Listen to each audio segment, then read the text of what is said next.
राधे राधे महाराज जी। गुरुदेव, कुछ माह पहले मेरे एक सहपाठी से मित्रता हो गई थी और मैं उस व्यक्ति में आसक्त हो गई और एक दूसरे से जीवन साथी जैसे संबंध भी कोशिश हुए महाराज जी। हालांकि वो ज्यादा दिन तक टिके नहीं ना ही रहे, पर कुछ परिस्थितियां आई और सब खत्म हो गया। परंतु मेरी उसमें आसक्ति इतनी ज्यादा हो गई कि मैं उसे भूल नहीं पा रही महाराज जी। वो व्यक्ति दिख जाता है। अब वासनाओं के खेल खेलोगे, मन मलिन होगा तो भूल क्या पाओगे। अरे धिक्कार है ऐसे जीवन को कि जो मनुष्य जीवन मिलने पर भगवान के लिए बात नहीं आई कि मैं भगवान को भूल नहीं पाती हूँ। ये जीवन का तो लाभ होना चाहिए। इन नाशवान शरीरों में आसक्ति करके, इंद्रियजन्य सुखों में भोग सुख का अनुभव करके मैं उनको भूल नहीं पाती, तो धिक्कार तुम्हारी बुद्धि को। अपने जीवन को पतित करके, भ्रष्ट करके बुद्धि को मनुष्य में आसक्त कर लिया। यही तो नरक जाने का रास्ता है। और कौन सा रास्ता है? जीवन साथी चुनना है तो एक बार चुन लिया और आजीवन उसका निर्वाह किया तो जीवन साथी है। तुम्हें विचार प्रवृत्ति हुई आज इससे, कल उससे, परसों उससे, नरसों उससे। जिसे आजकल लोग कह रहे हैं ब्रेकअप, बॉयफ्रेंड गर्लफ्रेंड, ब्रेकअप, फिर बॉयफ्रेंड, फिर ब्रेकअप, फिर तीसरा बॉयफ्रेंड। ये क्या है? क्या आज शासन नहीं है ना? न माता पिता का शासन है, न समाज का शासन है, न शास्त्र का शासन, न भगवान का शासन। कोई स्वीकार नहीं है ना, इसलिए मनमानी आचरण होते हैं। मनमानी आचरण करने का अधिकार किसने दिया तुमको? या एक बार पाणी ग्रहण किया तो आजीवन निर्वाह किया? अपने पर शासन नहीं, अपने धर्म को नहीं जानती हो, शरीर का बार बार अपवित्र होना, ये क्या है? मन शरीर में लगा हुआ है, मन अपवित्र हो रहा है, पाप का खजाना बन रहा है। नरक जाओ, नरक भोगो। ये दुर्लभ मनुष्य देह का क्या लाभ मिला? आजकल यही प्रवृत्ति चल रही। तुम्हारी बात नहीं बच्चा, ये आजकल प्रवृत्ति यही चल रही है। ये कोई मतलब नई बात नहीं, यही प्रवृत्ति चल रही है। भगवान का नाम जप करो, जो संयम से रहो। अगर स्त्री शरीर है तो किसी एक पुरुष का एक बार वरण करो, आजीवन वरण करो। छूट जाए तो ब्रह्मचर्य से रहो, आजीवन ब्रह्मचर्य रहो। ये व्यभिचार प्रवृत्ति से नरक जाने का रास्ता होता है। त्रिविधम नरकस्येदम द्वारम नाशनमात्मनः कामः क्रोधा तथा लोभा तस्मादेत्ययं त्यजेत्। ये तीन नरक के द्वार हैं, काम, क्रोध, लोभ। इन्हीं में जो फंसे हुए नरक जाना है। और क्या करना है? नरक की प्रवृत्ति करनी। भूल नहीं पाते। तुम्हें घृणा हो जानी चाहिए कि जिसके लिए मैंने शरीर समर्पित किया वो आदमी मेरा हो नहीं हुआ, तो वो भूलने योग्य है, वो घृणा करने योग्य है। नाम जप करो और सही रास्ते से चलो, नहीं तो किसी काम का मनुष्य जीवन नहीं रह जाएगा। हम कहते हैं दोस्ती करना पाप नहीं है, कोई भी किसी से भी दोस्ती करो, लेकिन दोस्ती गंदगी करना पाप है, बेविचार करना पाप है। ये क्यों करते हो? अगर आपको दोस्ती पक्की तो आजीवन निर्वाह करो, माता पिता का आशीर्वाद लो, देवताओं का अर्चन बंधन करो, ब्याह करो, एक साथ रहो, कोई बात नहीं, आजीवन रहो। ये क्या है? इससे बेविचार, उससे बेविचार, उससे बेविचार, तो किसी का शासन नहीं होता, इसीलिए मनमानी आचरण होते। कोई तुम्हारी बहुत अवस्था है क्या? ये मनमानी आचरणों से क्या होगा? अपने जीवन को खोखला करके नरक जाओ, नरक का रास्ता पुष्ट करो। इसलिए बच्चा सावधान, नाम जप करो और सावधान रहो और भगवान का आश्रय लेकर के धर्म पूर्वक जीवन व्यतीत करो। मनुष्य जीवन ये दिव्य मिला है, इससे भगवान की दिव्यता प्राप्त करो। हम कहते हैं ठीक है गृहस्थ में जाना है, गृहस्थ में जाइए, लेकिन किसी एक पुरुष का ऐसा वर्णन करो। देखो आजकल मनमानी चल रहा है। माता पिता वर खोजते थे, पंडितों से विचार किया जाता था, बड़े धर्म पूर्वक देवी देवताओं की आराधना करके ब्याह होते थे, आजीवन निर्वाह होता था। हमने कभी नहीं सुना डिवोर्स, गांव में कभी डिवोर्स नहीं सुना हमने। ये जो व्यभिचार प्रवृत्ति शुरू ना, गर्ल फ्रेंड और बॉय फ्रेंड और लिव इन रिलेशन, यहाँ से शुरू हुआ है डिवोर्स। नहीं, हमने कभी डिवोर्स नहीं सुना। आजीवन निर्वाह क्योंकि माता पिता ने किया, देवी देवताओं का पूजन करके, शास्त्र के पंडित के अनुसार अग्नि के फेरे लेकर, तब कहीं वो धर्म से चलो। इस तरह के मनमानी आचरण कोई भी मत करो, नहीं तो पछताना पड़ेगा। संसार का बड़ा विचित्र स्वरूप है, होश में चलना चाहिए। आचार्य अखिलेश आनंद जी, हरिद्वार से। राधा वल्लभ श्री हरिवंश महाराज जी। महाराज जी, हम सब कुछ जानते हैं धर्म क्या है, अधर्म क्या है, पर सब कुछ जानते हुए भी अधर्म और नहीं जानते हो, नहीं जानते हो। जानकारी उसे कहते हैं कि जब जान गए तो जही जाने जग जाए हेराए, जागे जथा सुपन भंग जाए। स्वप्न में जैसे हम जगे हुए होते, तो क्या जगे हुए होते हैं क्या? स्वप्न में हम क्रियाएं करते देखते हैं और ऐसा थोड़ी लगता है कि मैं स्वप्न देख रहा हूँ, ऐसा लगता है मैं जगा हुआ हूँ। तो क्या वो जगा हुआ होता है क्या? वो अज्ञानी स्वप्न में अपने को जगा हुआ जैसे मानता है, वो जगा हुआ नहीं होता। ऐसे आप अज्ञान की धारा में हो और आप ये जानकारी कर रहे हो कि मुझे धर्म का पता है, मुझे अधर्म का पता है। जैसे अपने को जानकारियां जो कुछ हैं, जो उपलब्ध हो चुकी, वो प्रकृति जन्य केवल बुद्धि तक है, आपके अनुभव में नहीं है। अनुभव में नहीं तो पता है। पूरा हलवा बनाने की प्रक्रिया आती है, लेकिन कभी बैठ करके बना के पाया नहीं तो क्या फायदा? जिस जानकारी का प्रयोग ना हो सके वो जानकारी हमारी किस काम की? बात समझ रहे ना। इसका तात्पर्य हुआ कि हम अध्यात्म बल से कमजोर हैं। हम जानते हैं कि ये नहीं करना चाहिए, हम जानते हैं ये करना चाहिए, तो जो करना चाहिए वो कर नहीं पाते, जो नहीं करना चाहिए वो हम छोड़ नहीं पाते। ईमानदारी का विषय ये है। इसका कारण हमारे अंदर अध्यात्म बल की कमी है। हम अगर प्रशांतात्मा विगत भीर ब्रह्मचारी व्रति स्थिति, अगर हम संयम से चलें, अपने अंतःकरण में निरंतर भगवत चिंतन करें, ब्रह्मचारी व्रत से स्थित हों और निरंतर परमात्मा चिंतन करें, तो अभी आ जाएगा। जो नहीं करना वो नहीं करना, चाहे प्राण निकल जाए, और जो करना है वो उत्साह संपन्न होकर के करना है। तो हमारे अंदर जो जानकारियां उनका प्रयोग ना करने का जो हमारे अंदर असमर्थता है, वो अध्यात्म की कमी है। यदि हम खूब भगवान नाम जप करें, शास्त्र स्वाध्याय करें, ब्रह्मचर्य से रहें, पवित्र आहार करें, तो बहुत बढ़िया आ जाए, बहुत बढ़िया आ जाए, स्थिति बन जाए हमारी। और हम भगवत चिंतन रहित हैं, इसीलिए हमारे, तो इसलिए ये जानकारी होते हुए भी हम नहीं जानकार हैं। जानकारी अगर जितनी आपको जानकारी, अगर उसका प्रयोग कर ले तो आप ब्रह्म सिद्ध महापुरुष हो जाए। किसको जानकारी नहीं? जब गांव में लोग शव यात्रा करते हैं, बोले राम नाम सत्य है, सत्य बोलो मुक्ति है। इससे बड़ा और क्या ज्ञान होगा? इस ज्ञान से बड़ा और क्या ज्ञान होगा कि पूरे त्रिभुवन में अगर सत्य है तो भगवान का नाम सत्य है, और भगवान का नाम बोलो तो मुक्ति है। लेकिन वो बीड़ी पीते हुए लौटते, उनको कोई मतलब नहीं कि क्या गा रहे, वो समझते हैं मरने वाले के साथ ये गाया जाता है, बस वो गीत गाते हैं, वो उसका भाव तो समझते नहीं है। इसलिए हमें सबको जानकारी है, अपने कल्याण भर के लिए सबको जानकारी है। सबको ही जानता है मरना है, सब देख रहे हैं एक दूसरे का मरना, सबको पता है यहाँ सब नासवान है, सबको पता है यहाँ से कोई कुछ लेके नहीं जाता। बस इतनी जानकारी काफी है। अगर हम परमार्थ में चल दें और इतनी जानकारी हमारी पक्की रहे तो हम तो महात्मा बन जाए। लेकिन ये जानकारी ना जानकारी के अंतर्गत ही है। जैसे स्वप्न में जगा हुआ मानता हुआ भी वो सो रहा है, वो अपने को जगा हुआ मानता है, लेकिन जब जगेगा तो स्वप्न हट जाएगा।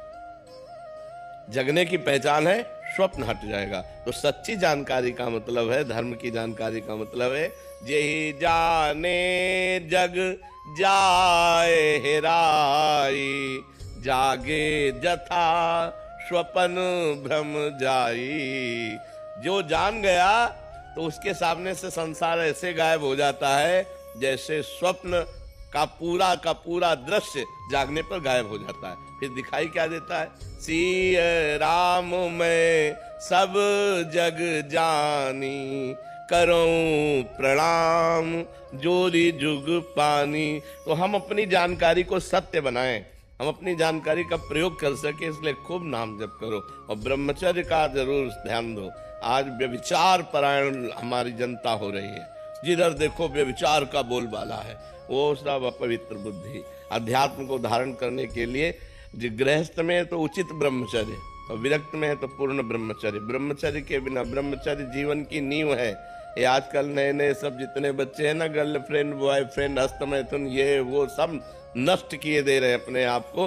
ये क्या है? मनुष्य जीवन का उपहास कर रहे हो, देव दुर्लभ मनुष्य जीवन का उपहास कर रहे हो। बड़े भाग मानुष तन पावा, सुर दुर्लभ सदग्रंथन गावा। साधन धाम मोक्ष कर द्वारा, पाई न जे परलोक संभारा। सो परत्र दुख पावई, सिर धुनि धुनि पछताए। काल ही कर्म ईश्वर मिथ्या दोष लगाए। इसलिए खूब नाम जप करो। अमित पांडे जी, प्रयागराज। राधे राधे महाराज जी। महाराज जी, आत्मज्ञान और अध्यात्म मार्ग में सबसे बड़ा अंतर क्या है? इसमें कौन सा मार्ग हमें उसी को तो अध्यात्म कहते हैं। आत्मज्ञान को ही तो अध्यात्म कहते हैं। अध्यात्म कहते किसे? कोई अंतर? वही तो जल वार तोय पानी, इसमें कौन श्रेष्ठ है? बात एक ही है ना, जल वार तोय पानी। हम पानी के ही पर्यायवाची शब्द कह रहे हैं। तो आत्मज्ञान, भगवदानंद, अध्यात्म मार्ग, अध्यात्म ज्ञान, ये एक ही बात तो है। समझ रहे ना? महाराज जी, ये शायद ज्ञान मार्ग और भक्ति मार्ग को समझना चाह रहे हैं आगे। हाँ, ऐसे भेद पूछोगे तो समझ में आ जाएगा कि भक्ति मार्ग में और ज्ञान मार्ग में क्या अंतर। भक्ति मार्ग और ज्ञान मार्ग सिद्धांत तक दोनों एक चलते हैं, सिद्धांत दोनों के एक है और लक्ष्य दोनों का बदल जाता है। एक दासोहम में पहुंच जाता है और एक शिवोहम में पहुंच जाता है। सोहमस्मिति वृत्य खंडा, मैं वही परमात्मा हूँ। ज्ञान मार्ग में अनुभव होने लगता है, हम ब्रह्मास्मि, लेकिन भक्ति मार्ग में दास दासो हम, मैं भगवान का दास हूँ, भगवान के दासों का दास हूँ, इतना अंतर। सिद्धांत दोनों के एक ही हैं, संयम नियम के सिद्धांत दोनों के एक ही हैं, भगवत चिंतन आत्मचिंतन के सिद्धांत एक ही हैं, लेकिन परिणाम दोनों का जो अलग अलग चिंतन का हो जाता है। एक का चिंतन होता है तत्वमसि, तत्वम आशी, और एक का चिंतन होता है दासो हम, मैं भगवान का दास हूँ, या दास दासो हम, मैं भगवान के दासों का दास हूँ, इतना अंतर हो जाता है। समझ पा रहे हो? साधन मार्ग थोड़ी दूर तक एक जैसा चलता है, चाहे वो भक्ति मार्ग का हो चाहे ज्ञान मार्ग का हो। यम नियम संयम, इंद्रियों का दमन, मन का दमन, ब्रह्मचर्य व्रत, निरंतर सतोगुण सेवन, निरंतर शास्त्र स्वाध्याय, शास्त्र चिंतन, संत समागम, ये सब दोनों का एक जैसा चलेगा, लेकिन चिंतन फिर अलग अलग हो जाता है। एक का आत्म चिंतन होता तो तत्वमसि में, अहम ब्रह्मास्मि, और एक का दास दासो हम, मैं भगवान का दास हूँ, भगवान का सखा हूँ, भगवान हमारे मित्र हैं। कई तरह के भाव हैं हमारी भक्ति में, भगवान के रिझाने के, शांत, दास्य, सख्य, वात्सल्य और गोपी सहचरी, ये भावों के द्वारा हम भक्ति का आनंद लेते हैं। इसमें कई भाव, उसमें एक ही भाव है, अहम ब्रह्मास्मि, और वो सत्य है, कोई इसमें अंतर नहीं है, दोनों मार्ग सत्य है, दोनों का परिणाम एक ही निकलेगा। जाके जब फल निकलेगा तो भगवदानंद, परमात्मानंद, आत्मानंद, विज्ञानानंद, अखंडानंद, जो भी कहो वो एक ही है। जैसे घाट अलग अलग है, यमुना स्नान एक ही है, यमुना जी एक ही है। ईशान शर्मा जी बेंगलोर से।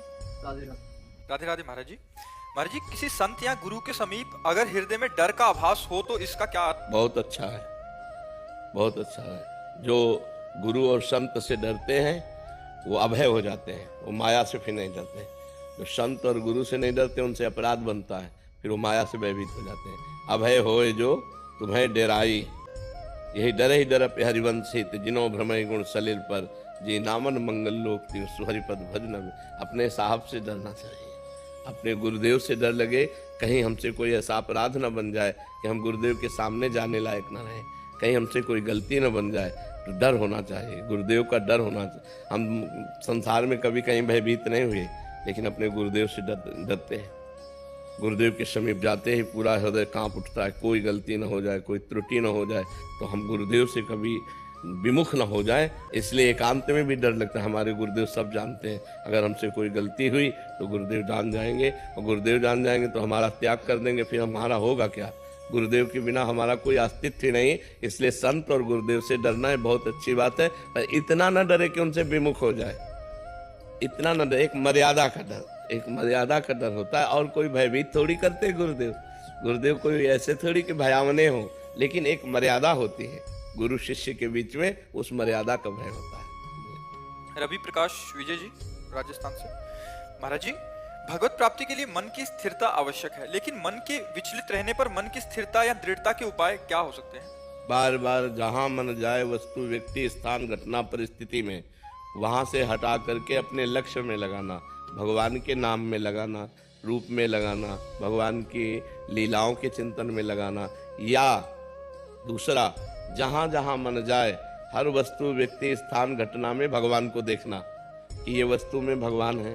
जब सृष्टि नहीं थी तब भगवान ही थे, जब सृष्टि नहीं रहेगी तो भगवान ही रहेंगे, तो बीच में क्या है? भगवान ही तो है। कोई ऐसी जगह नहीं, कोई ऐसा कण नहीं, कोई व्यक्ति नहीं जिसमें भगवान न हो। तो जिस वस्तु, व्यक्ति, स्थान, घटना पे मन जाए, वहाँ से हटा हटा करके भगवान के नाम में लगाना, या वहाँ भगवान का दर्शन करना कि इसमें भी तो भगवान है, इसमें भी तो भगवान है। तो हर समय भगवान का चिंतन करने से मन एकाग्र होने लगता है। ये अभ्यास करत करत अभ्यास के जड़मत होत सुजान, रस्सी आवत जात ही सिल पर होत निशान। तो जब हम बार बार अभ्यास करेंगे, अतिशय रगड़ करे जो कोई, तो अनल प्रगट चंदन ते होई। चंदन से आग पैदा हो जाए यदि अतिशय रगड़ की जाए। तो जब हमारी जबान में बार बार रगड़ होगी, राधा राधा राधा, या जो नाम प्रिय हो, और बार बार मन हटाकर राधा राधा राधा, तो हमारा मन एकाग्र होने लगेगा। जहाँ मन एकाग्र हुआ और भगवदानंद मिला, बस यम लब्ध्वा चापरम लाभम नामन्यते अधिकम। इससे अधिक कोई लाभ नहीं है। जिस समय भगवदानंद की अनुभूति होती है, उस समय फिर मन कहीं जाता ही नहीं। ब्रह्मादिक के भोग सब, स्वर्गलोक मर्त्यलोक की तो बात जाने दो, ब्रह्मलोक के भी भोग विष के समान लगते हैं जिसको भगवदानंद की अनुभूति होती है। ब्रह्मादि के भोग सब विषम लागत ताय, नारायण ब्रज चंद की लगन लगी है जाए। इसलिए खूब नाम जप करो, बार बार मन को हटा हटा करके नाम में लगाओ, तो इस अभ्यास से धीरे धीरे वश में हो जाएगा। मोहित सेठी जी गुरुग्राम से।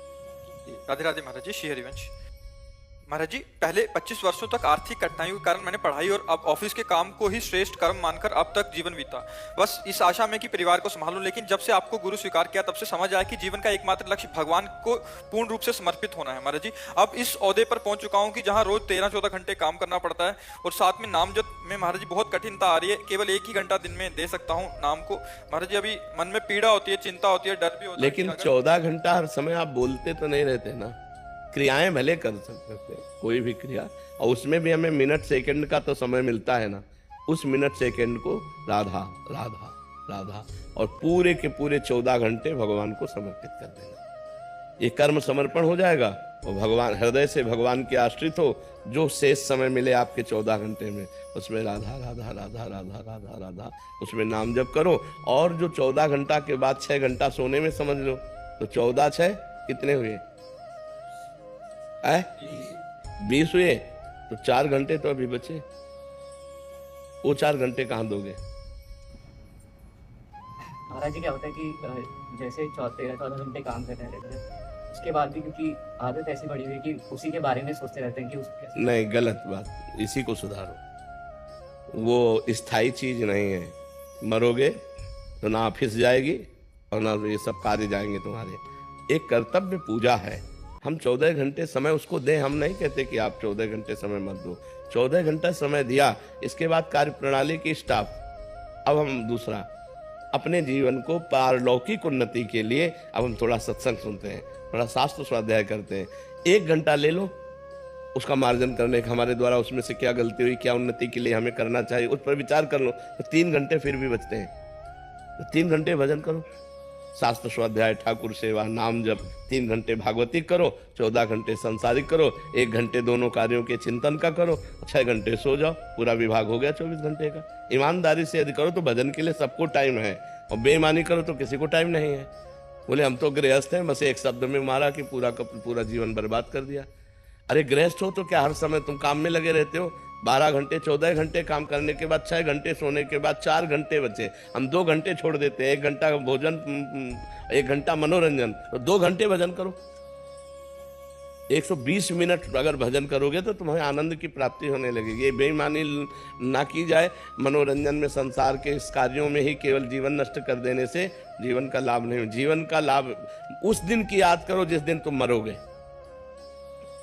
हम तो अध्यात्म हमारा उस दिन के लिए तुम्हें बलवान बनाता है जिस दिन तुम्हारी मृत्यु आएगी। न तुम्हारी पत्नी साथ होगी, न तुम्हारा मित्र साथ होगा, न तुम्हारी ऑफिस साथ होगी, न बैंक बैलेंस होगा, न घर होगा, न कोई सामग्री होगी। क्या पूरा जीवन बर्बाद कर दिया। अब जाने के समय तुम्हारे पास क्या है? इस लोक से क्या लेके जाओगे? इस लोक से ले जाने के लिए भगवान नाम, राधा राधा राधा। जो नाम जप किया, जो परोपकार किया, जो धर्म किया, जो तीर्थाटन किया, ये तुम्हारे साथ जाएगा। तो मनुष्य जीवन में एक पक्ष उधर भी रखो, तो एक पक्ष आगे के संभालने के लिए भी रखो, परलोक संभालने का भी रखो। तो इसलिए 2 घंटे तो भजन करो ही, और 1 से 1.5 घंटा तो हो जाता है रोज का। जी हाँ, बिल्कुल ठीक है। और बीच बीच में नाम जप करते रहो, और शेष जो भी समय आपका वो भगवान को अर्पित करते रहो। ये कर्म समर्पण और भगवत स्मरण के प्रभाव से निश्चित भगवान की कृपा प्राप्त होती है। शीतल सिंह जी लखनऊ से। राधे राधे महाराज जी। महाराज जी, मुझे प्रभु पर इतनी आस्था नहीं थी पहले। मेरे साथ कुछ ऐसा हुआ कि फिर अभी आपकी अनुभूति होने के बाद मेरा नाम स्मरण और ईश्वर की ओर आस्था प्रबल हो गई है। अब हर समय नाम जप और प्रभु स्मरण होता है महाराज जी, प्रयास करती हूँ। परंतु प्रभु जी, मेरा मोह अब मेरे घर वालों से, रिश्तेदारों से खत्म सा होता जा रहा है। क्या मैं अपने घर वालों के प्रति अन्याय कर रही हूँ? नहीं, मोह खत्म हो जाए, लेकिन भगवत भाव करना चाहिए। सब में भगवान विराजमान है, और जिसका जिसके प्रति जो कर्तव्य है उसका पालन करे। पति को पति की तरह प्यार करे, पुत्र को पुत्र की तरह प्यार करे, रिश्ते नातेदारों को धर्म मर्यादा से प्यार करे। सब में भगवान है, लेकिन मोह किसी से नहीं। यही तो उत्तम बात है, यही तो भजन का फल है कि हम सबसे प्यार करें, सबको सम्मान दें, सब धर्म पूर्वक सबके साथ व्यवहार करें, लेकिन मोह हमारा किसी से नहीं। जी, अब ऐसा होता है कि कुछ भी करने से पहले मन से 2 आवाजें निकलती हैं, लगता है ये मैंने गलत किया या ये सही किया, कुछ इसमें मतलब हमेशा उलझन से। नहीं, उलझन मत रखो, नाम जप करते रहो, शास्त्र विरुद्ध आचरण मत करो, गंदी बातों को सब कोई जानता है, उनको मत करो। और गलत ये नहीं होता, हम परिवार से, जैसे बच्चा है तो हमारा मोह नहीं, लेकिन मेरा भगवान है, इसमें मेरे भगवान है, इसलिए हम बहुत दुलार करते हैं। हमारा कर्तव्य है उसको पढ़ाना लिखाना खवाना पियाना। ऐसे पति मेरा भगवान है, उसके अनुसार कर्तव्य करते, मोह हमारा नहीं है। यही भजन की तो प्रणाली है। भजन और प्यार सिखाता है। भजन ऐसा थोड़ी कि अरे वैसे नहीं, भजन प्यार सिखाता है। सबसे प्यार करो, सबसे प्रेम से धर्म के अनुसार प्यार करो और नाम जप करो, मोह किसी से करो मत ही। यही तो भगवान के मार्ग की पद्धति है। चाहत। राधे राधे महाराज जी। महाराज जी, भगवान की कृपा सब पर समान रूप से क्यों नहीं होती? कुछ लोगों को सुख और सफलता मिलती है, जबकि अन्यों को दुख और संघर्ष का सामना करना पड़ता है। इसके पीछे क्या रीजन है? नहीं बच्चा, भगवान की सब पर समान कृपा है। सब मम प्रिय सब मम उपजाए। आँख कान नाक सब शरीर की सुविधा, सबको वायु, सबको सूर्य, सबको चंद्रमा, भगवान की तरफ से सबको समान कृपा है। जैसे खेती पिता अपने पुत्र को 5 को दे, अब एक ने बमूल बोया, एक ने आम बोया, एक ने गेहूं बोया, एक ने चना बोया, एक ने गन्ना बोया। अब पाने को क्या मिलेगा? बमूल वाले को कांटा मिलेगा, गन्ने वाले को गन्ना मिलेगा, चने वाले को चना। भगवान ने हमको भारत भूमि में जन्म दिया। हमारे कर्म कैसे कैसे हो रहे हैं तो उनका फल कौन भोगेगा? गीता में भगवान कहते अवश्य में भोक्तव्यम कृतम कर्म शुभाशुभम। 100 रुपया पिता ने सबको दिया, अब एक ने शराब में उड़ा दिया, एक ने गंदी बातों में, एक फिल्म देखने में, एक जुए में, और एक ने जाके भगवान का काम किया। तो अलग अलग 100 रुपये सबको बराबर दिए, लेकिन अलग अलग होने के कारण 4 को दुख मिलेगा, 1 को सुख मिलेगा। तो भगवान सुख दुख के दाता नहीं है। निज कृत कर्म भोग सुन भ्राता, को न काहू के सुख दुख कर दाता। अपने कर्म का भोग ही हमको भोगना। बच्चा, हम लोगों से कर्म खराब हो गए, भगवान ने ऐसा नहीं किया। भगवान का कोई प्रिय हो, भगवान का कोई अप्रिय हो, ऐसा नहीं। सब मम प्रिय सब मम उपजाए। सब भगवान के बेटे हैं, सब भगवान से प्रकट है और सबको भगवान बराबर प्यार करते हैं। सब पर मोरी बराबर दाया, भगवान ने कहा। पर हमारे आचरण बिगड़ गए, हमारे कर्म बिगड़ गए। तो जैसे हम कर्म करते, पाप कर्म का फल दुख और पुण्य कर्म का फल सुख। तो हमारे द्वारा जब पाप कर्म अधिक होते तो हमें दुख भोगना पड़ता है। देखो नहीं, मनमानी मनुष्य शरीर मिला है, मुर्गा खा रहे, बकरा खा रहे, गाय खा रहे, भैंसा खा रहे, राक्षस बने हुए लोग हैं। देखो ना आजकल क्या हो रहा है, गर्लफ्रेंड बॉयफ्रेंड व्यभिचार की प्रवृत्तियों। अब इसका फल तुम सुख चाहोगे? करोगे व्यभिचार, करोगे व्यसन, करोगे हिंसा, खाओगे मांस मछली, इसका परिणाम सुख चाहोगे? नरक भोगोगे, यहाँ भी दुख भोगोगे, वहां भी दुख भोगोगे। संयम से चलो, ब्रह्मचर्य से रहो, शास्त्र स्वाध्याय करो, सत्संग सुनो, नाम जप करो, जीवों पर दया करो, दूसरों का मंगल करो, अभी आनंद आ जाएगा। तो आनंद का मार्ग है इधर और चल रहे हैं इधर, तो फिर कैसे आनंद प्राप्त होगा? पर मार्ग हमारे सब प्रभु के बनाए हुए हैं।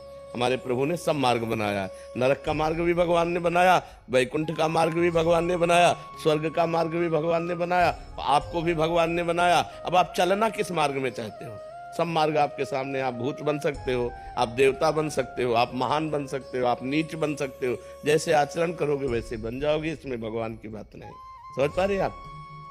ओम प्रकाश शर्मा जी। हरिवंश महाराज जी। महाराज जी, आपके चरणों में कोटि कोटि प्रणाम। महाराज जी, अभी एक एकांतिक में ये सुनकर थोड़ा सा संशय हुआ कि किसी ग्रंथ का गायन केवल पवित्र अवस्था में ही किया जाना चाहिए। महाराज जी, परंतु उपासक सुबह संपूर्ण दिनचर्या, सोच स्नान, शारीरिक व्यायाम आदि 84 जी मन ही मन करता है। महाराज जी, गायन और मन मानसिक चिंतन में अलग बात होती है ना। हम अंदर शौचालय में बैठे, हमारा चिंतन चल रहा है 84 जी का, तो वो चिंतन चल रहा है ना, अंतर गायन तो नहीं हो रहा ना। लेकिन 84 जी का गायन लेटरिन में बैठ के करोगे क्या? 84 जी का गायन लेटरिन के पवित्र कपड़ों में करोगे क्या? चिंतन हम भगवान का कर सकते हैं, चिंतन हम पद का कर सकते हैं, लेकिन जब हम गायन करेंगे 84 जी लेकर तो मर्यादा से करेंगे। आसन पे बैठ करके, या पवित्र वस्त्र है तो हम चलते फिरते हुए गुनगुनाते हुए चल रहे हैं, अपवित्र वस्त्रों में नहीं, अपवित्र दशा में नहीं। गायन नहीं कर सकते अपवित्र दशा में। सुधा निधि, 84 जी, रामचरितमानस, श्रीमद् भागवत, ये सब समान हमारे धर्म ग्रंथ हैं। इनको पवित्र अवस्था में हम गायन कर सकते हैं, अपवित्र अवस्था में हम चिंतन कर सकते हैं। चिंतन मन के द्वारा किया जाता है, गायन वाणी के द्वारा उच्च स्वर में किया जाता है। अब पता चला कि आप शौच हुई, आप पवित्र कपड़ों में सुंदरकांड का पाठ कर रहे हो, वो सुंदरकांड का पाठ ही करने का उसमें विषय था, उनका पवित्र दशा में सुंदरकांड का पाठ नहीं, पवित्र दशा में। हमारे धर्म ग्रंथ है, ये पवित्र दशा में इनका गायन करें, अपवित्र दशा में इनका चिंतन कर सकते हैं, अपवित्र दशा में नाम जप कर सकते हैं।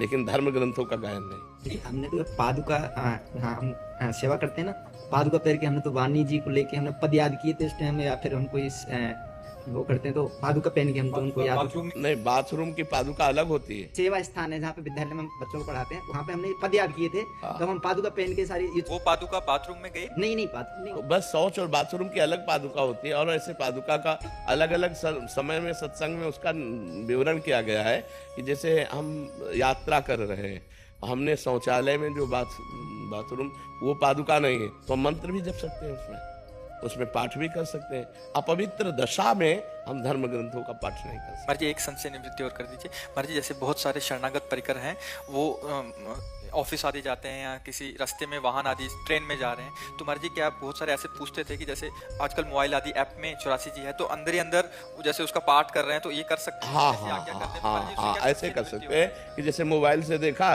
और अंदर चिंतन करते हुए उसको हम मनन कर रहे हैं, ये तो कर सकते हैं, लेकिन गायन के नहीं करते। अब वाणी लेके नहीं कर सकते, मोबाइल में तो कर सकते हो कि यंत्र है, ऐसा कर सकते हैं।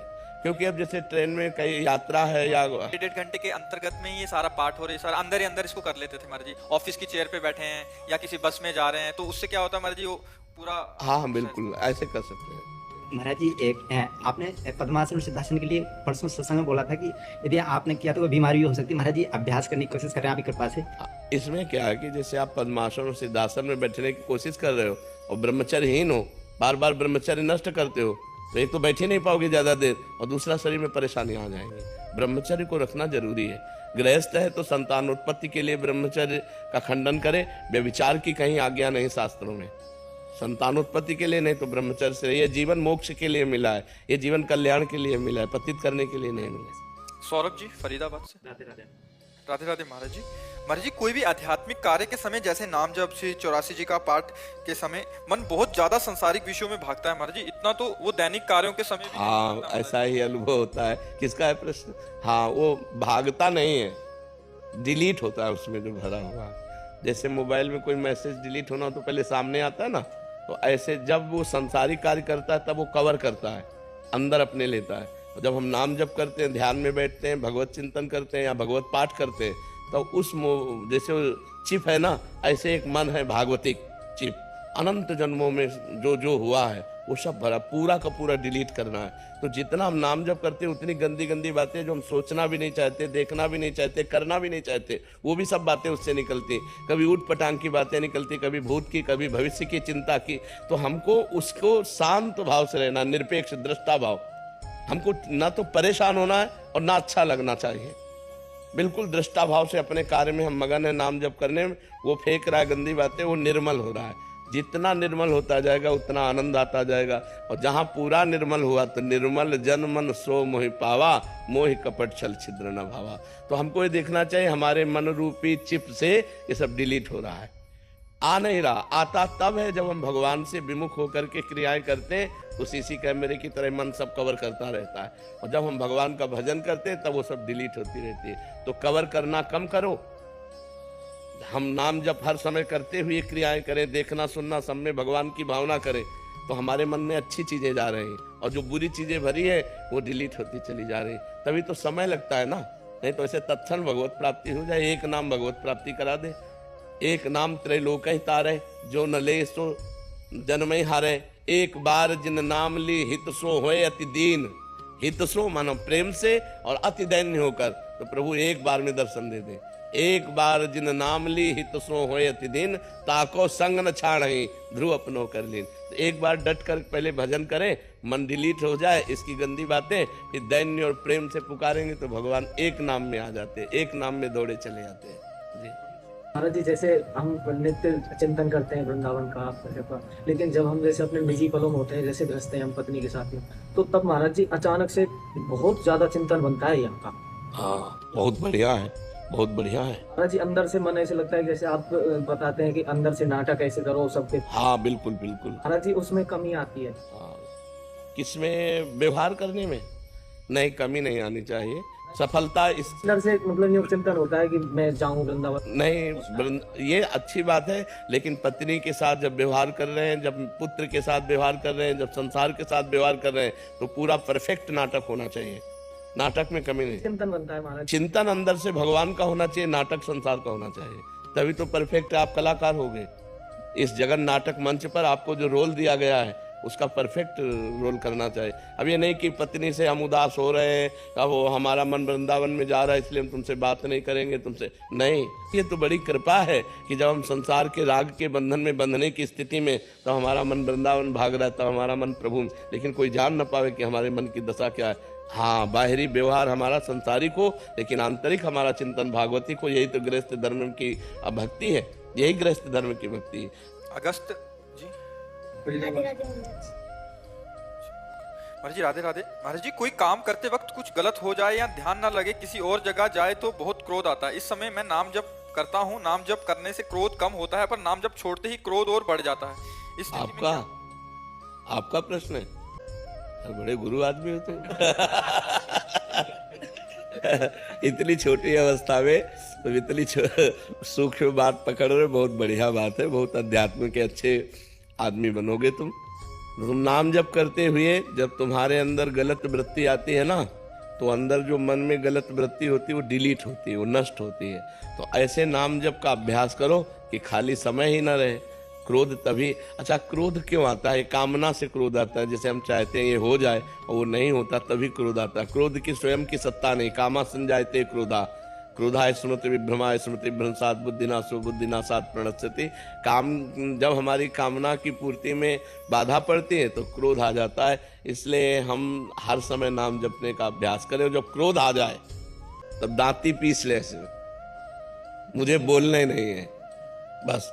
क्योंकि अगर क्रोध में बोलना शुरू किया तो फिर क्रोध आने पर भजन क्षीण हो जाता है, आनंद क्षीण हो जाता है और हमसे अपराध बन जाता है। अपने से बड़ों के प्रति भी गलत शब्द निकल जाते हैं। अपवित्र भाषा भी, ज़्यादा क्रोध आ जाए तो गालियां भी आने लगती हैं, जबान पे दुरुक्ति गालियां आने लगती हैं और बड़े कटु वचन निकलने लगते हैं। इसलिए क्रोध को रोकना है तो मौन धारण कर ले। जहाँ क्रोध आए उसी समय चुप, वहाँ से हट जाए। जहाँ जिस अवस्था में क्रोध आ रहा हो उस परिस्थिति का त्याग कर दे, एकांत हो जाए, मौन हो जाए, उस समय बचे। अब ये नहीं कि भिड़े, अगर भिड़े तो फिर क्रोध आ गया, फिर गाली गलौज, फिर मारपीट, फिर हिंसा। इससे जितना बच जा सके। ये राक्षसी प्रवृत्ति है, क्रोध जो है ये आसुरी प्रवृत्ति है, ये नाश कर देती है। इसलिए सबको इससे बचना चाहिए। जिस समय क्रोध आ जाए उस समय मौन हो जाओ, जिस समय क्रोध आ जाए उस समय हट जाओ। जिस समय क्रोध आवे जोर जोर से राधा राधा बोलने लगो, क्रोध शांत हो जाएगा। मंजीत सिंह जी गुड़गांव से। जी, श्री हरिवंश महाराज जी, आपके चरणों में कोटि कोटि प्रणाम। गुरुदेव, कुछ समय पहले तक शराब और गंदे आचरण से लिप्त था, फिर 6 महीने पहले श्री जी की कृपा से आपकी शरणागति मिली, शराब छूट गई, भोजन भी सात्विक हो गया, नाम जप भी खूब बढ़ा, परंतु मैंने अपने घर में उसका वखान करना शुरू कर दिया, जिससे नाम जप अभी थोड़ा कम होना शुरू हो गया। महाराज जी, श्री जी से क्षमा मांगी, पुनः नाम जप करना भी शुरू हो गया, परंतु महाराज जी क्रोध पर काबू नहीं पा पाता, जिससे बाद में घंटों पश्चाताप में जलता रहता हूँ, नाम जप भी कम हो जाता है। ऐसी स्थिति को सामान्य लाने के लिए बहुत समय लग जाता है। हाँ, नाम जब बढ़ाइए और जब क्रोध आवे तो हम क्रोध को परीक्षा समझें कि भगवान मेरी परीक्षा ले रहे हैं, मुझे क्रोध नहीं करना है। ये भजन के विघ्न है, काम, क्रोध, लोभ, मोह, मद, मत्सर, अहंकार नहीं करना, ईर्ष्या नहीं करना, परिवार से मोह नहीं करना, क्रोध नहीं करना, काम भावना से किसी पराई स्त्री को नहीं देखना। तो जब हमारा मन क्रोध में आवे तो सावधान, राधा राधा राधा राधा राधा बोलना नहीं, हमें उस विषय में नहीं बोलना, ऐसे हट जाना है जैसे हम अभी बात ही नहीं कर रहे थे। बिल्कुल पीछे, तुरंत मुड़िए, हटिए, चल दीजिए। उत्तर चाहे बालक क्यों न हो, उस समय हट जाइए, फिर बाद में समझाइए। क्रोध के लिए उस समय वो स्थान, वो परिस्थिति आपको छोड़नी पड़ेगी, नहीं तो जहाँ प्रति उत्तर हुआ तो गालियां आएंगी, फिर वो क्रोध अपना स्वरूप प्रकट कर देगा। तो उस बुद्धिमानी यही कि तुरंत मौन हुई और वहां से हट जाइए। महाराज जी, अपने बच्चों को भी डांट देते हैं, मैं इतना जलता हूँ। हम ये कह रहे हैं कि बच्चों को डांटने का नाटक किया जाता है क्रोध का। तो तुम अगर ऐसे गलत बात किए तो, और समझ रहे हो, अगर पढ़ाई ठीक से नहीं की ना तो आप, हमें अंदर कोई क्रोध नहीं। क्रोध का नाटक करना और क्रोध होना, ये थोड़ा अंतर है। बच्चे में क्रोध को करना होता है, परिवार में क्रोध करना होता है, जरूरी है। जैसे छोटे छोटे बच्चे हैं, अगर वो भयभीत हमसे नहीं हुए, थोड़ा थोड़ा भय होना जरूरी। यार अगर हमने जो पापा ने कहा वो पाठ नहीं तैयार किया तो मारेंगे, यार हम कोई गलती करेंगे हमारे पापा जानेंगे, उनको भय होना जरूरी। भय से वो सत्मार्ग में चलेंगे, लेकिन इतना भय भी नहीं कि वो आपसे दूरी बना ले। कभी मित्रवत व्यवहार करके ऐसे बैठते हैं, खेलते हैं कि वो अपनी छोटी सी छोटी कमियां भी आपको बता दें। और कभी पिता की तरह हम होकर उनको डांटते हैं, जिससे वो भयभीत होकर के असत मार्ग का त्याग कर दें। लेकिन हमें क्रोध का नाटक करना है, क्रोध नहीं करना, जैसे शिष्यों से करना पड़ता है। तो ये अगर हमको उस समय सोचो तो 100 में 100% हम क्रोधित नहीं हैं। हम अपनी नौकरी निभा रहे हैं, हमें गुरु भाव से उन्होंने स्वीकार किया। अगर उनकी गलतियां बन रही तो हमारा कर्तव्य है उनको डांट करके अच्छे आचरणों में युक्त करना। ऐसे आप पिता है, अगर अपने पुत्र को अच्छे आचरणों से युक्त करना है तो कभी कभी क्रोध का नाटक करना पड़ता है। तो अगर पिता का शासन पवित्र है तो अब आजकल शासन ही नहीं रह गया है। बच्चे पढ़ लिख करके माता पिता का अपमान कर रहे हैं, माता पिता की अवहेलना कर रहे हैं, क्योंकि बच्चापन से डाली नहीं गई बात। खेलने के लिए मोबाइल दे दिया गया और धीरे धीरे वो मोबाइल से इतने गंदे आचरणों में प्रयुक्त हो जाते हैं, इतनी मलिन बुद्धि हो जाती है कि अपने पूज्य माता पिता का अपमान करने लगते हैं, अवहेलना करने लगते हैं और इतना दूर निकल जाते हैं सतमार्ग से कि लौटना मुश्किल हो जाता है। गंदे गंदे व्यभिचार में, व्यसन में फैल जाते हैं। तो ये क्रोध करना अनिवार्य है, पर क्रोध अंदर से नहीं, बाहर से नाटक करना है। क्रोध का नाटक करना है, अंदर से करोगे तो आप परेशान हो जाओगे। बस वो मारना नहीं है, मारने की एक्टिंग पूरी करने के, बाप रे आज तो बच गए, ऐसा करना है। क्रोध का अंदर हृदय में प्रवेश ना होने पाए, अगर बाहर से हम नाटक करें तो अच्छा रहेगा। परिवार में अगर अब माता पिता शराब पी रहे हैं, माता पिता गंदी बातें कर रहे हैं, माता पिता गंदे दृश्य देख रहे हैं, तो बच्चों पर आचरण नहीं पड़ेगा। तुम खुद अध्यात्मवान बनो और बच्चों को अध्यात्मवान बनाओ। बिना अध्यात्म से जुड़े किसी का जीवन मंगलमय नहीं हो सकता। आज हमारा समाज जितना अध्यात्म से बिलग है, उतने देख लो क्रूरता में पहुंचता जा रहा है। कैसे कैसे समाचार आते हैं, मतलब क्या है ये नौजवान कहाँ जा रहे हैं, कहाँ जा रहे हैं? क्या वो मनुष्य शरीर नहीं है? क्या वो अपनी बहन नहीं है? आप कैसा व्यवहार कर रहे हैं? अध्यात्म तो चराचर जगत को मंगलमय बना दे, लेकिन जुड़े ना जब, अब वो राक्षसी प्रवृत्ति से जुड़े, आधुनिकता से जुड़े, मंगल में भाव है नहीं, तो देखो कैसी कैसी गंदी बातें होती है। अब आजीवन सजा होगी, एक गलती का परिणाम आजीवन सजा, जीवन बर्बाद हो गया। पढ़ाई लिखाई स्वस्थता सब जाओ जेल, या तो फांसी की सजा या तो जेल। ऐसे ऐसे आचरण होने लगे हैं। तो हमें लगता है बहुत संभलना चाहिए और अध्यात्म में जुड़कर भगवान का नाम जब अपने बच्चों से भी कराना चाहिए। थोड़ी देर बैठकर कथा सुनानी चाहिए। सत्य शास्त्रों के श्रवण से बड़ा मंगल होता है। महाराज जी, बच्चे तिलक लगा के जाते हैं तो स्कूल कह रहे हैं, स्कूल में कहते हैं कि ये कौन सा काला जादू है। हाँ, तो दूसरा कर ले कि सूखी रज ले लेना, सूखी रज का ऐसे लगा ले तो चिन्ह नहीं बनेगा और तिलक भी लग जाएगा। अब स्कूल में तो जो पढ़ाई हो रही है, आप देख ही रहे हो, आधुनिकता की पढ़ाई हो रही है और ऐसे ऐसे आचरण नौजवानों के हो रहे हैं जो नहीं होने चाहिए। क्या ये विद्या है? विद्या तो वही है जो विनय और सद्गुण की उत्पत्ति कर दे, विनय और सद्गुण की उत्पत्ति कर दे। आज तिलक लगाने को लोग रोका जाता है। आज भगवत कार्य को अगर माला डाल के जाए हो तो उसको रोका जाएगा, उसका उपहास होगा। अगर भगवान नाम कीर्तन, भगवान नाम जप करके और पाठ, हम लोगों के स्कूल में प्रारंभ से हे प्रभु आनंद दाता ज्ञान हमको दीजिए, ये सब प्रार्थनाएं होती थी बड़ा। और कबीरदास जी के दोहे, रहीमदास जी के दोहे, मंगल में वीर पुरुषों के चरित्र, तो उससे संस्कार पढ़ते हैं। अब हम पता नहीं है कि नहीं इस समय ये चीजें। हमारे देश के वीर वीरांगनाओं और साध्वी साधुओं की चरित्र भी रखिए, जिससे पढ़ करके उनके अंदर संस्कार पड़े, उनके अंदर भाव पड़े। तो ठीक है, क्रोध करना नहीं है, पर क्रोध का नाटक जरूर करना चाहिए।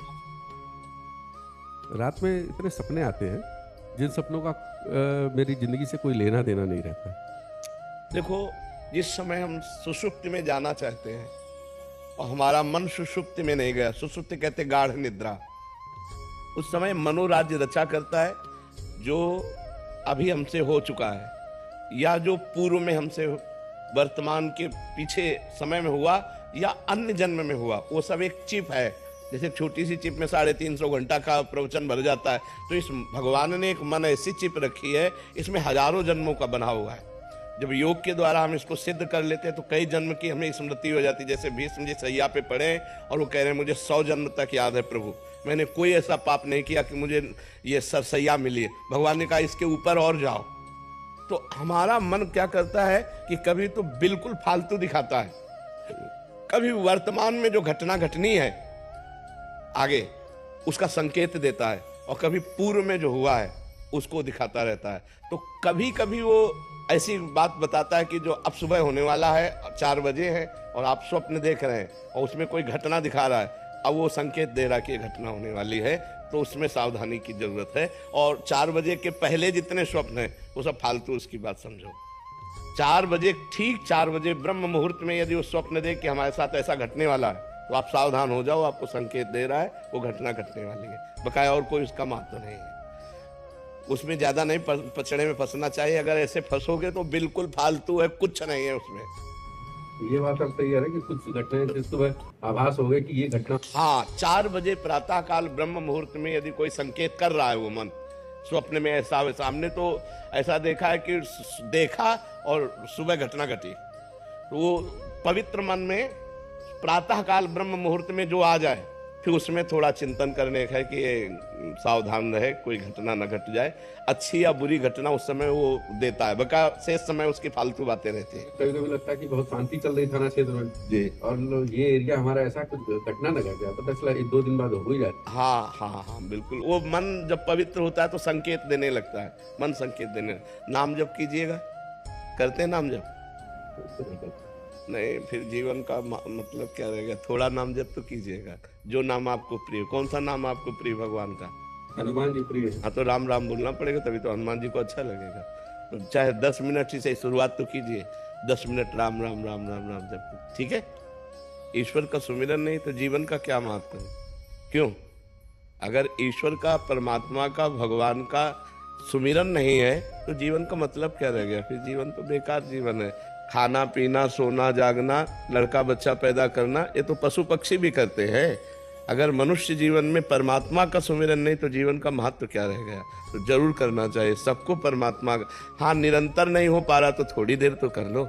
रोज नियम बना करके करोगे तो धीरे धीरे उसको बढ़ाते चले जाओ, निरंतर परमात्मा का सुमिरन होने लगे। यही मनुष्य जीवन की सार्थकता है, चाहे जिस संप्रदाय में हो। यदि परमात्मा का सुमिरन नहीं है तो कल्याण होने वाला नहीं। सुमिरन से कल्याण होता है। जितना आपका अंदर ही अंदर चिंतन चलेगा उतना ही आपका मंगल होगा। परमात्मा का सुमिरन ही जीवन का परम लाभ है। जिस रज को ब्रह्मेश्वरादि सुदरूह पदारविंद श्रीमत् पराग परमाद्भुत वैभवाया सर्वार्थ सार रस वर्षि कृपार्ध दृष्टे तस्या नमोस्तु वृषभानुभुवो महिम्ने। ब्रह्मा और भगवान शिव जिस रज को अपने माथे पे धारण करना चाहते हैं वो ये वृंदावन की रज है। बड़े सौभाग्यशाली हैं जिनको इस रज का सेवन करने का सौभाग्य मिलता है। और ये सर्वार्थ सार रस वर्षि कृपार्थ दृष्टि, रजोप सेवी और नाम जापक, उसको निश्चित प्रेम प्राप्त होता है जो वृंदावन की रज का सेवन करता है और निरंतर नाम जप करता है। अंतर रहित तैल धारावत, जैसे एकांत स्थान पे रखा हुआ दीपक की लौ एक, ऐसे ही परमात्मा चिंतन की दृष्टि एक एकदम भगवदाकार जीवन का काम बन गया। सब साधना का फल है हमारा निरंतर भगवदाकार वृत्ति रहे।